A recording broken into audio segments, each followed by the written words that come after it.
I'm Scott Reynolds from Pewter Reports, and welcome to Bucs Brightside, where each week I bring you all the positives from the previous Bucs game that you can handle, win or lose. But the Bucs didn't lose; they won in Seattle.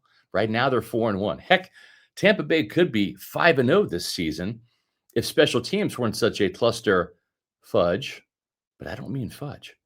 This is your weekly dose of pewter positivity. And let's face it, Baker Mayfield and company have made this pretty easy for me to do these Bucks Brightside videos so far this year. The challenge really is not having these videos go longer than 8 minutes. I mean, there were so many positives from Sunday's 38-35 win in Seattle. I could probably talk about it for an hour, but I won't. And that in itself is a positive. Speaking of positives, give us a like, hit the thumbs up button on this video. Also, leave a comment. Love reading your comments. Doing those two things helps us get our videos out there in the YouTube algorithm and in front of more awesome Bucs fans like you. Make sure you go over to Pewter Report TV, our YouTube channel. Hit subscribe. We're on the way to 22,000 subscribers. Thanks to you. Okay, the sun was out for a change in Seattle, which is typically cloudy, rainy, dreary, and depressing. After all, Seattle is where grunge rock started, and that's depressing. Pop quiz. What color is the sun? It's orange. And what uniforms were the Bucs wearing on Sunday? Oh, that's right.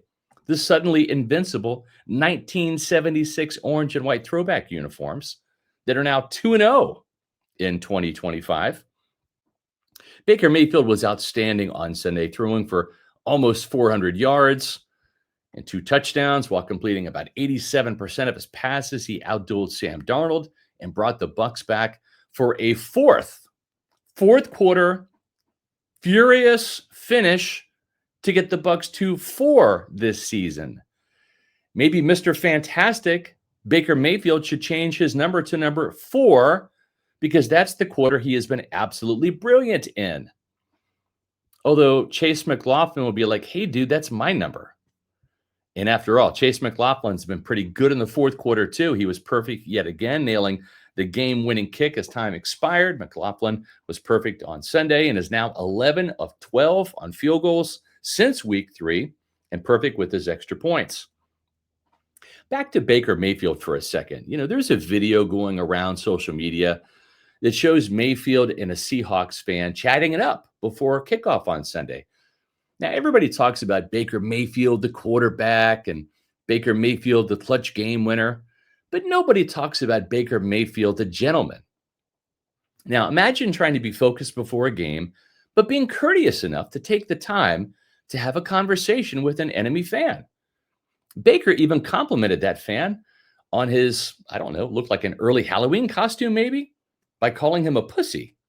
I guess that guy was dressed up like a cat. Baker Mayfield, great quarterback, great human being. Speaking of great human beings, can we talk about Mr. Selfless Rashad White? Can Jason Light just re-sign this guy already? I mean, he's as team first as they come. Pass protector, fumble recoverer, hard yard getter, pass catcher, touchdown scorer. All White does is help the team in any way necessary because he's the best teammate in the world. And he'll do whatever he can to help the team win. I saw this team thrive with the WD-40 backfield of Warwick Dunn and Mike Allstott for 5 years, from 1997 to 2001. I'd love to see Tampa Bay's terrific tandem of Bucky Irving and Rashad White do the same thing and continue for years to come. Let's get Rashad White a contract extension so he plays past the 2025 season in Tampa Bay.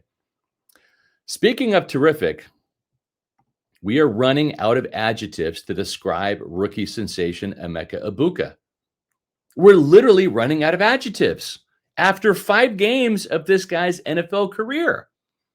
I mean, Emeka Egbuka caught all 7 of the passes thrown his way for a career-high 163 yards and another touchdown on Sunday. That's 5 touchdowns in 5 games. What a homecoming it was for Egbuka, who's a Seattle native, and also for tight end Cade Otton, who played at the University of Washington.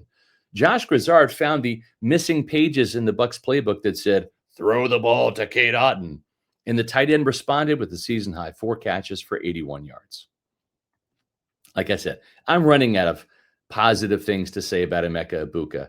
So I'm going to have to shift from my native English language to the Igbo culture, which is Nigerian. And that's where the names Emeka and Egbuka come from. Emeka literally means God has done great things. And Egbuka literally means the one who brings great wealth and prosperity. Well, that name certainly fits him, doesn't it? Good job, parents. Hopefully, Egbuka brings great prosperity in the form of a Super Bowl victory later this year. Here is another Pewter positive for you. How about the play of rookie wide receiver Tez Johnson, who had the best game of his Buccaneer career so far with 4 catches for 59 yards.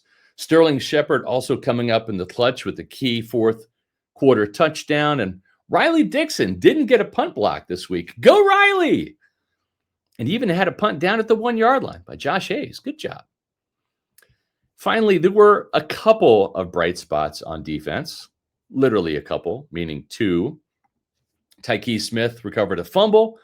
And old man Levante David had what turned out to be a game-winning interception in Seattle territory to set up Chase McLaughlin's final field goal. Before the game, I said the Buccaneers had to become the Ball Hawkeneers to beat the Seahawks in Seattle, and they did just that. Tampa Bay won the turnover battle 2-0, and there were no field goals or punts blocked. In the end, light conquered darkness. Orange beat blue. TB and the Sunshine Band from the great state of Florida brought the rays of sunshine to the otherwise gloomy place known as Seattle. Thankfully, yacht rock triumphed over grunge rock, which is great because grunge rock is depressing, and flannel should only be worn in the fall and winter, not year-round.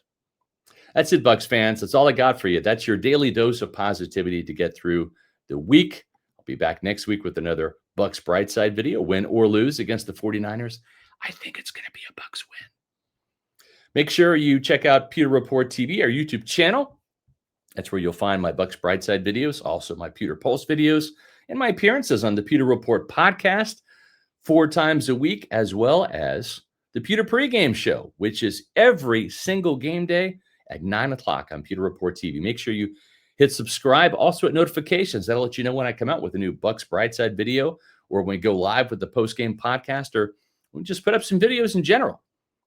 Make sure you follow us on X, Facebook, and Instagram at Pewter Report. And please visit pewterreport.com if you haven't already. I've got a bunch of weekly columns up there. Plus, we have all of the injury news, roster moves, and Bucs analysis you're going to want. And I'll be back next week with another Bucs Brightside.